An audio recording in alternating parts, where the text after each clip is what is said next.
today is what's new in Autodesk Revit 2020. And as we've done in the past, we also like to talk about what has been new since 2019. So it's all set up then? Somebody's not muted. We'll work on that. So what has been new since 2019? There's a lot of information. Autodesk Revit 2019 has been updated a couple of times. And these significant updates are also obviously in 2020. But I thought this was a good opportunity to show you where you could find this information. There's a Revit blog called the Revit Roadmap, and it publishes quite frequently. And here's a good opportunity to see, what's new since 2019 was released. So here are some things. And obviously what Autodesk likes to do is talk about how some of the elements that have made their way into the new features list has been, they've been suggested by the community. So one can go to Revit Ideas or just Google the blog, Revit Ideas, and you'll be able to contribute for the next release what kind of features and functionality you'd like to see added or improved. So these are the things that have been updated since 2019. And if you're interested, you can go ahead and ask, and I'll share this link with you. And here's the list of the 2020, at least the most groundbreaking features that have been added. We're going to be talking connect, create, and optimize. I'm going to go over all of these individual features, and we'll do some demo of some of the cooler ones as well. So starting with connect, one of the coolest things that came into Revit 2020 was the ability to add PDFs directly. And you're able to grab a PDF and bring it in, focus on which sheet or which page of the PDF you want to bring in, control the resolution of that PDF and how it contributes to the project. It's going to be a linked file. So just like you've seen in the past with linked images, we're going to have more functionality to control the PDFs as we bring them in, place them on sheets. What's nice is that they can be brought in, you select the page and make sure that all of the pages that you've brought in are all formatted to the exact size, exact resolution. You're going to have a lot of new enhanced properties that are available once you select those PDFs. What's not kind of neat and a little unexpected was our ability to change paths. We're going to talk about that a little bit more. So in addition to that, Revit 2020 has increased the ability to, increase the quality of bringing in a SketchUp file. So SketchUp 2018, import it or link, can be brought into Revit. And what I think is pretty cool is the ability to see the materials and the colors that have been brought in or assigned in SketchUp. What's a little weird is that when I grab the SketchUp model and I have it in a view, if the view is set to consistent colors, which is one of the visual graphical styles, like hidden or shaded, if it's set to consistent colors, you're going to get the colors that you see in SketchUp. If you set it to realistic, it turns gray, which isn't very realistic, but we're moving closer to better functionality, better interoperability with SketchUp, and there's some great improvements, and it will continue to improve as we move forward. There's all kinds of new ways to both import data, like we talked about in the previous slides, but also export data. So more and more projects are moving towards a level of development that's beyond construction documentation. We're going to have the ability to export a lot of information built into the fabrication components. So you're going to be able to export out a comma delimited file or a CSV format and be able to use that data that you've built in for maybe procurement or just a schedule quantifying information that you've built into your fabrication level models. And one of the cool things that I like to talk about is the connection between Revit and BIM 360. So there are new functions and features that happened in 2019, but we'll continue to improve on that. So right from the file open and the file save as, you're going to be able to bring those models to the cloud. So if you have access to BIM 360, docs, or design, you're going to be able to save your model directly out to a folder in the project BIM 360 site. That could be a work shared or a non-work shared, which is a really big deal. So this is brand new, and if anybody has any question about using BIM 360, please reach out to me. So we're talking about the ability to save a file so that it can be viewed or commented upon. This is not the same as BIM 360 Design in our ability to bring a model from Revit that is work sharing enabled and push that central model to the cloud, but it is an additional feature for both work share and non-work share. We could talk more about how the model works when we're coordinating. So if your model is in fact in a BIM 360 project, like you see, I have this awesome project on the Microsol Resources BIM 360 Hub. And in that project, we're going to be able to quickly upgrade models, which is, again, brand new. The ability to upgrade models in previous versions was a little tedious. One had to basically make a new project and move the information from the old to the new. So now we're talking about taking a project, and if you're an admin for that project, able to just upgrade that project to 2020, for instance, which is a pretty big deal. Obviously, that needs to be communicated within the entire team before we go ahead and move to 2020. So everybody who's contributing to that BIM 360 project would have to be on board.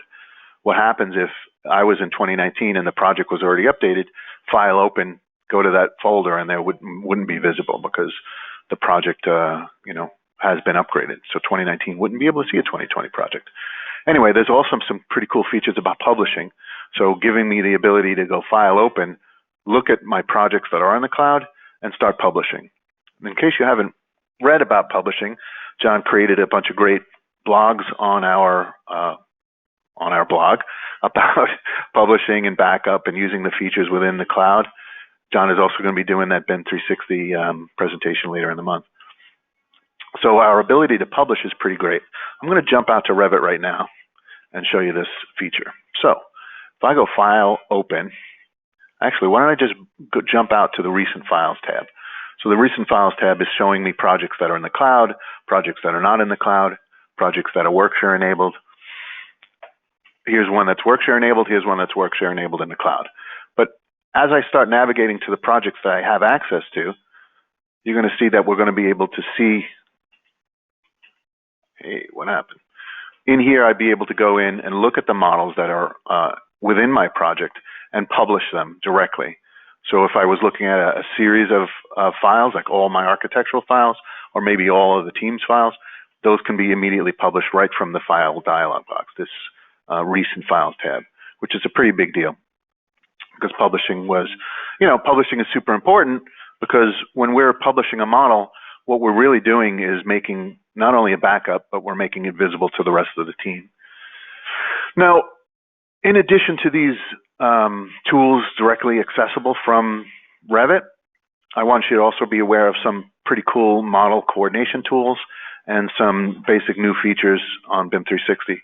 So I'm going to follow a link in this slide, brings me to a page very similar to the roadmap page. This is a BIM 360 focus site, blogs.autodesk.com, BIM 360, and we're talking about all kinds of new features. As they come up, they're posted here. One of the cool things, I think, is the enhancements to the model coordination package. Now, this package is going to give you the ability to look through multiple models in one session and be able to do a clash and coordination and look at all of those individual clashes that happen within the model. So it's pretty cool to be able to go through from project to project and see clashes that are relevant to that project.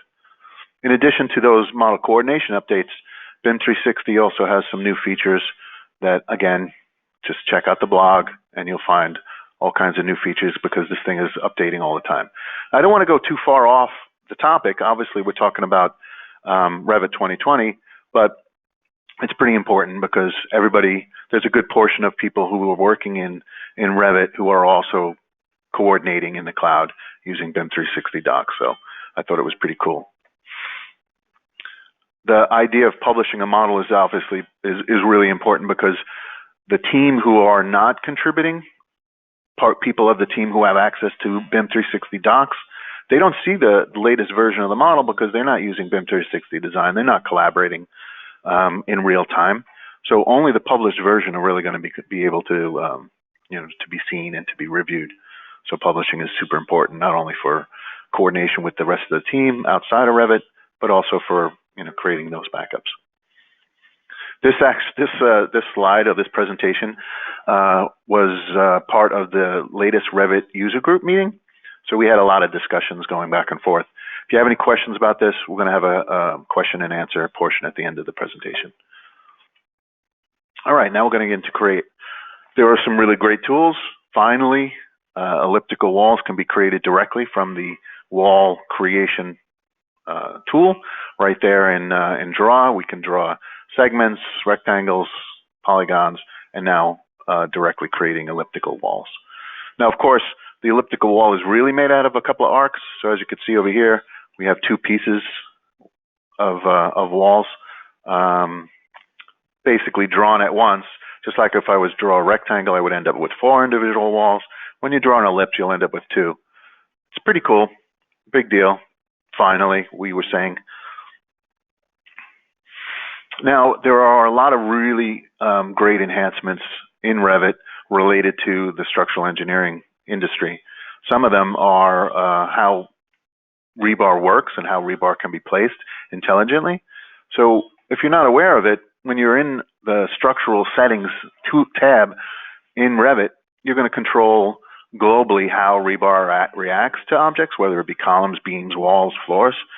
So what this new feature basically is doing is giving us some consistency and some ease of application when we go and add rebar. So rebar is going to be placed intelligently and a lot more easily, meaning that it understands the cover of the elements between, even if it was a floor and a column intersection. Pretty big deal. It's one of the other classes that I teach in addition to the Revit classes. I'm also doing structure as well. So this is a big deal and our clients are loving it. This idea of adding rebar continues, and some of the enhancements are regarding annotation, which was a somewhat of a problem because you don't typically annotate rebar the same way that we annotate other geometry in Revit. So now functionality has been added to allow you to individually and intelligently annotate and document the rebar placement. In addition to, so you're dimensioning rebar as well as the beam in this case, in this image, and you're able to document the faces of rebar against the cover of the element. It's a pretty big deal. Bottom line, new functionality, enhancing documentation. And if you haven't seen my presentation last year, you didn't hear about the ability to add rebar to complex geometry, or what we call freeform geometry. So this geometry was created, it's a non-typical beam or column, and yet because it has classification as what type of element it is, the rebar reacts, as I mentioned earlier, in that it understands cover, it understands placement, and I can document this rebar just as easily, even though it's a complex piece of geometry. Basically, improving documentation on complex projects. Talk about complex. Yes, the rebar enhancements continue. So rebar in in-place elements like stairs, much more intelligent, much more, I guess, understandable or expected, which really wasn't the case in previous versions. So most commonly, we're drawing stairs nowadays using stair by component, and now I'm placing rebar and intelligently placing based on those individual components. And as you could see, the transition from the run of the stair to the floor or the landing. More capabilities again on the structural side. So the structural engineers can't be upset about this kind of stuff. They're probably saying finally.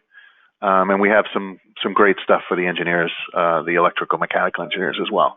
But continuing with steel, this out-of-the-box ability to create connections is going to make the workflow a lot easier.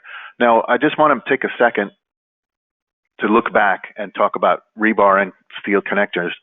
This ability to enter this information into the model, typically you would think, oh my gosh, it's going to really weigh down the model. But one can control the visibility of this information. So it's going to be more commonplace to get a lot of this data into the model, only visible where we want to see it. All right, so continuing. our ability to group these things. So you're going to create a collection, a kit of parts of structural connectors, whether it be the plates or the bolts or the bends. As you go through and create these elements, you're going to be able to group them so that I can apply them to similar conditions. This is a pretty big deal because it's going to allow me to say, here, here's a typical connection for this project. I've drawn it once. Let's group that element so I can reuse them much more efficiently. All right, and again, more enhancements to how we document. So previously we were talking about documentation regarding rebar. Now we're talking about documentation for these type of connections, the bolts, the plates, and the shear studs, as you can see in this dialog. But I didn't even realize that the welding tags had some limitations, so they've improved the welding tags as well. So it doesn't matter what view I'm in, I can actually annotate those elements as I build them in any view.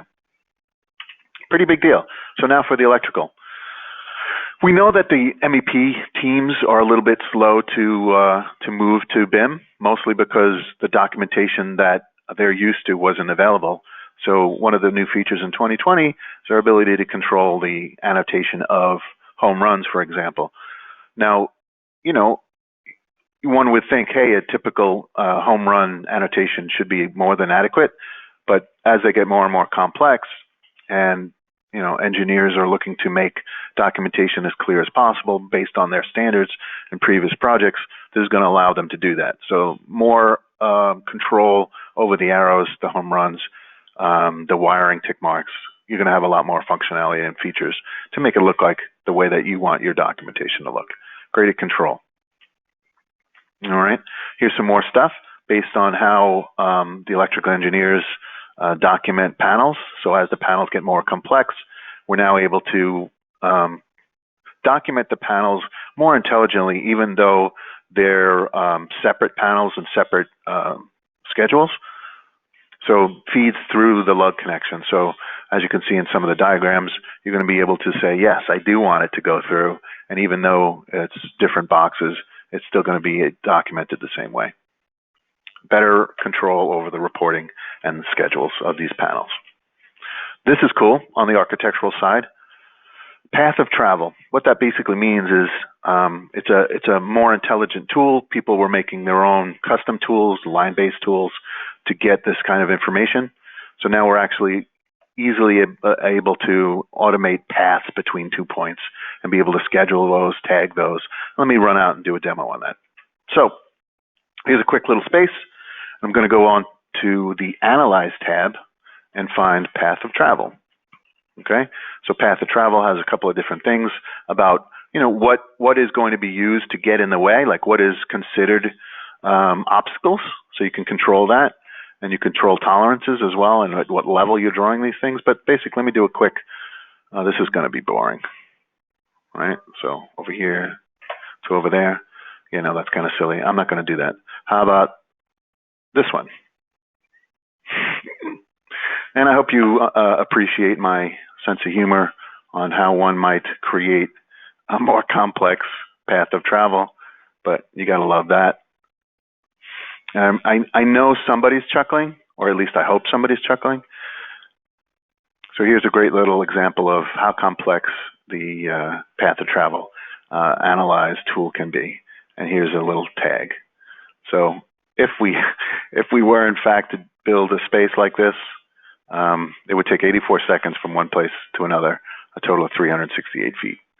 Now, working with some of the team that was in the Revit user group presentation a couple of weeks ago, I think we still need some enhancements to that. So I'm working on figuring workarounds, giving us the ability to get more accurate paths. This is a little silly. You're not going to make a turn like that. You got to consider the either ADA accessibility or our ability to kind of smooth that out, maybe edit it on the fly on how this path of travel works, but just as an example. All right, back to the slides. In 2019, we saw the addition to the OR conditional statement within view filters. Actually, it showed up in a bunch of different places, but here's an example. In the past, we were kind of limited to when we were able to use the conditional statement or. But now we can go and start modifying to specific categories. So you can have an or statement of one category and an or statement for another category. It's, basically giving you the ability to control at a high level how you want to view your elements. So as you can see in this example, we're looking at a bunch of different elements, and depending on whether the walls are greater than a foot or doors are greater than 3 foot or floors of a particular area, they're going to be able to be enhanced in the view. So view filters are great. Now they're even better. Speaking of even better, Autodesk is constantly trying to improve the interoperability between applications within the AEC collection. Material improvement is one great example, and I hope you appreciate the materials that I chose to play with here. But basically what we're seeing is an optimized, high quality, more realistic, physically based materials, and our ability to view them in much more comfortable manner. So in this example, the juice material, you can see that you have the ability of controlling it and pulling it either from a library or making it part of your projects. And you get to control what size the thumbnail is. I know it sounds a little silly, but for those working on visualization within the Revit model, either rendering within Revit with the Autodesk renderer or Chaos Groups V-Ray or Enscape, these materials are going to now transition and make that much better control. 104 physically based material definitions. It's pretty great. All right, so here's a couple of other ways that we can benefit from the enhancements related to materials. You're going to see the material library is much more, I guess, understandably controlled. Easy to pull up the material library. Those material libraries are still going to have to be, shared between teams. They're not yet BIM 360 docs capable, but we can use, other things to share libraries. But as you can see, similar to the previous slide, the thumbnails are enhanced, the better ways of looking for your materials, and because they're physically based, they're really capable. You can even control and filter and organize your material libraries by class. So new ways of working with materials, making things easier for those on the rendering side. And being that we're talking about some of the cool tools within the rendering aspect of our project design and project visualization, I throw in some 3D Studio Max new features. So something that I thought was really stood out in the new features of 2020 was our ability to import various versions of the project. I know that sounds a little silly, but I've being part of the Microsol Resources tech support for many years, it's quite common to have problems between Revit and Max if they're not of the same version. So that has been improved upon. So if I'm in Max 2020, I don't have to rely on my Revit project to be in 2020. I don't have to upgrade it myself and detach myself from the design by the rest of the team. I can work in any version or import any version of Revit. To be seen, but I'm going to trust their word in that this has been improved upon. So, when you bring in a model, a Revit model, you get to control how you want to bring it in. Do I want to bring it in by individual elements or by material or by category? So all of these tools are going to make it easier to bring a Revit model into Max to do some really cool rendering, like some of the examples I saw on the gallery here. IES lights, or lights with more accurate distribution data. So the IES is actually a file format. You grab a light, you tell it you want it to be web distribution, you go out and get a realistic IES file from the lighting manufacturer, and that means my light is going to distribute light energy exactly as designed in the real world. So in addition to real world stuff, Max 2020 now leverages the physical sun and sky without having to rely on the mental ray tool within Max. So now it's going to be able to place a real physical sky and import information from the Revit project more intelligently. Speaking of new features, I know it's unrelated to, well, kind of unrelated to Revit. These are not new features for Revit. These are new features for Navisworks, another common tool that we work with, or our teams work with. Navisworks Manage gives us the ability, again, to bring in Revit models. It always has been able to bring in Revit models of different versions, but now Navisworks has been improved. It was always fast, but now it's faster. It's using multi-threaded capabilities of your system to do the clash detection. Now, why though? If you're doing clash detection right, you really shouldn't need the multi-threaded, resources. So we could talk about that if anybody has any questions on what's the best practices for Navisworks. You could take a class with us, or just, contact support and ask, what do you mean by that? I don't think we should ever clash everything against everything. So if you're doing so, yeah, you will need multi-threaded resources. Anyway, so there's some new enhancements to the section cut. So I could take a model and bring in from Revit, then I can throw a section box at it, either cut planes parallel to surfaces in Revit, or just simply say the top and the bottom. Now they're, a lot easier to see that you're drawing a section. It gives you a nice highlighted cut plane, which is pretty cool, kind of like a poche. Anyway, we can also bring and combine data from various models. So combine data and construction data into a single model. What you're doing is in the past, we used to make different Navisworks files or different NWCs. Now we can combine and do different aspects to it, both design and construction. At least this is the workflow that they've been working on and improve performance. Now, Autodesk has always been updating cross-compatibility, or trying to be interoperable with all kinds of applications. IFC stands for Industry Foundation Class. So it's a open source code, meaning I can take a Revit project and export out to IFC, and almost anybody can bring it into their database and extract data from it, or simply view it. IFC has been out in the industry for a very long time.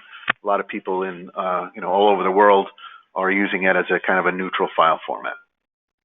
So Autodesk is constantly working on and making sure that their applications are compatible with the latest IFC, which I still think is 2x2. But anyway, so more information, more ability to use this IFC data, PSET, and data enhancements. Speaking of cross-compatibility, even though DGN is MicroStation, they're working on better improvements so that we can bring in DGN files more intelligently in the Navisworks environment, improving data like the iModel support. It's awesome. Navisworks is awesome. Speaking of awesome, I thought I'd throw in a new feature for FormIt. FormIt is, they're not calling it 2020, but they're calling it 17.1. Another tool that comes with the AEC collection. So in addition to Revit having more Dynamo interoperability or connections, FormIt also has connection to the Dynamo experience. New geometry, new meshes geometry, as well as your ability to create custom tools, basically edit the FormIt API, which has been opened up, which is a pretty big deal for those who want to want the tools to work the way they want to design it. So if you're a programmer, give us a call because we need a program. Yes, please do. In addition to some of these features, you get some more orthographic views. So in FormIt, it was very much like a kind of a neutral 3D format, just viewing and navigating around the space. But now you can actually create elevation views as if you were in Revit. In case you didn't know that, FormIt works interoperable between, I've been using that word a lot today, works bidirectional with Revit. So I can bring in Revit files, Revit can bring in FormIt files. So some pretty cool stuff. So when you're in FormIt, you get to control scene brightness and background colors and skies, have a lot more control. It was great before, so I can only imagine how great it is now. You also have the ability to control the materials. So as I paint materials on objects in FormIt, I can control their, I guess basically the UVW mapping. Some also, I didn't realize that this wasn't even a feature. Grab elements in that you've created in FormIt, and you can now scale them in one direction or multiple directions in non-uniform scaling. Speaking of new features, there's a link to another blog, formit.autodesk.com, and a whole list of all of the improvements.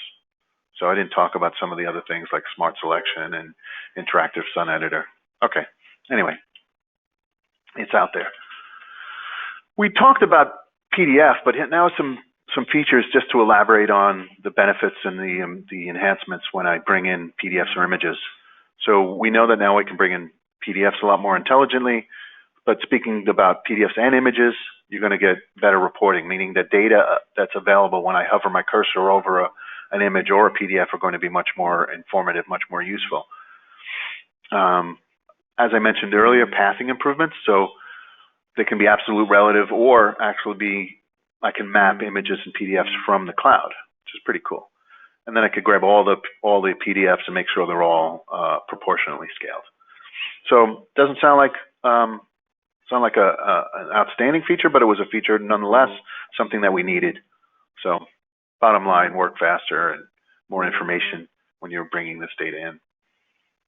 Speaking of more useful information, now we can schedule based on an element's placement, elevation. Now, I want to be careful when I use the term elevation because new parameters these parameters have been renamed. So you have an elevation from level, and you also have an offset value or offset from host. Because, depending on what industry you're in, you're going to have different abilities to place geometry. Some geometry wants to be associated to a level. Some geometry can be a level or can be, relative to something else. So now new parameters accessible, new ways of controlling and reporting on elements that have elevation from level or offset from host. So look out for that. Make sure that you're aware of the new parameter values, parameter naming, and check out some of the abilities to schedule these elements. Whoa, that was not good. All right, I'm back. Speaking of controlling and getting more data, although I am in the, we're here to help, I very often get projects that are a little bit over-modeled or problematic. I guess in the support realm, I'm going to get a lot of that. I'm not going to hear much from people if their models are efficient and performing well. But man, it drives me crazy when I go into a project and I see hundreds of scope boxes. How many scope boxes could you need? So this new feature now allows me to create a view list with the value of scope box available. So that allows me to grab a bunch of views and assign a scope box in the schedule. So obviously, schedules are going to be bidirectional in Revit. So if I go ahead and modify a view and change its property of scope box, that affects the view everywhere in the project. So it's pretty cool being able to go and clean up, I hope, the number of scope boxes that we're using in the project, because you really shouldn't have a lot. I think you should keep that minimum to a minimum. But now it's a great way of looking through and speaking of looking at these schedules, now we can zoom in schedules, which is pretty cool. You use a control mouse and you can zoom in. You weren't able to do that before. And if you close the view and bring it back, you're going to be able to be brought back to the last saved or the last zoomed view. Other enhancements, being able to copy and paste things across sheets. Legends are going to be able to easily be placed. I can do it at the current view, or I could do the selected views, which is pretty great. You want to keep some consistency. So if you're using legends, whether they're annotative or model legends, I think they should be twice or two different types. I'm going to add that to the Revit ideas. Give me both a model geometry legend and an annotation legend. Anyway, this is not for that. Speaking of interoperability, being able to bring in information from Navisworks or some other IFC, direct shape geometry, we're going to be able to create parts or divide that imported geometry into different parts, which is really pretty cool because, I didn't create the bridge, but I want to bring the bridge into my project and connect it to my building and my design and, discuss the context. Being able to actually bring that outsourced geometry or geometry that was brought in from other places be able to divide them up into parts that might help me get a better workflow, like a construction simulation workflow, which would be pretty cool. All right, so bringing geometry in, like linking in a Revit IFC, you're going to end up creating geometry that is more native to Revit and giving me the ability to enhance and work better and smarter with that information. Speaking of smarter, we had this ongoing joke at the Revit user group. Finally, so when a new feature was listed that was long overdue, we would say finally. This is one that I can't believe how long it took them to get rid of this info center reduction. Anybody didn't know, we do a quick little Google, and you're going to find that over 96,000 instances of why is Autodesk messing with this info center? How do I disable the info center? Why is the info center causing me to crash? How do I suppress it? So finally, we're able to get rid of the info center, not have it take up resources while I'm using Revit. I don't know about collapsing the search bar or increasing space. It sure looks like it's using up the same amount of space, but this is something that somebody had asked for, and finally it's there. So we've reduced the amount of outside communication Revit is doing. Dynamo. Everybody's loving Dynamo. If you go to the Autodesk University, you're going to see that the Dynamo classes are almost always sold out. Everybody wants to know how to use Dynamo more intelligently. Now Dynamo is controlled in a much more intelligent manner, meaning that every time I update Revit, it's going to update Dynamo as well. So there's never going to be a condition where the version of Revit that I'm in is incompatible with the version of Dynamo that I'm using. So as we update Revit 2020, Dynamo will be updated with every one of those individual updates. Doesn't mean that you can't have different versions of Dynamo. It just means within Revit, it's going to be using the latest version of Dynamo with the latest version of Revit that's already been tested and working intelligently. Speaking of Dynamo, those improvements to the structural tools, that's going to allow us now to take those groups of structural connections and using Dynamo populate our model with similar connections. What that means is if I grab a connection and I say here's a beam and a column connection, and I've designed that connection with multiple parts, I group it out, then I tell Dynamo to take that group and find conditions in the model that would work. That could mean different angles or different sizes, but Dynamo will populate it out using some of these cool Dynamo player scripts. So if you haven't played with Dynamo, the best place to start is using the Dynamo player. There's a lot of scripts out there that basically the player is just simply running. So some enhancements and some functionality. In this case, structural related scripts that are going to drive the model. Whoops, I did that again. Structural related scripts that are going to populate your project with these new connection groups. Take a look at this image down at the bottom. Some of the guys over at AECom did a fantastic presentation at Autodesk University a couple years back, and they color-coded and gave best practices on how to properly group your Dynamo scripts. So if you're looking for that, let me know, and I could share that presentation with you. So more steel-related stuff. As I'm populating these connections throughout my project, it's going to take quite a while sometimes to say, hey, all of these conditions are now going to be populated with these detailed connections. This kind of processing can now be in the background while I continue to work, which is pretty cool. Kind of like the way I can do batch plotting in Revit and not take my resources. So this, population of steel connections is going to be something that can be in the background and you continue to work. So we're going to see more of that, Revit properly using the resources that are on our machines. All of these multi-threaded machines, we're going to take more of those resources and make Revit that much faster. In addition to all of the things we talked about already on the structural side, the information is going to be, more accessible, more in hand, leading downstream for the fabricators. So as I start populating my project with all of these, complex connectors, the plates and the bolts and whatever, that information is going to be much more accessible when we're scheduling and querying that information. And as we share it with the fabricators in that previous slide, exporting that data out, this information is going to go with it. And finally, on the MEP side, more control over how we update systems. So it's going to be easier to make a modification because it's going to populate through the entire system, meaning I can change a service by grabbing a piece of geometry and making changes. The entire service will update, right? So easily, change and redirect duct shapes within the service change functionality tool. All right. Some of them were some of our engineers were really happy to see some of this stuff, and I hope you enjoyed the What's New features, and hopefully you'll join us in the next presentation, the next What's New.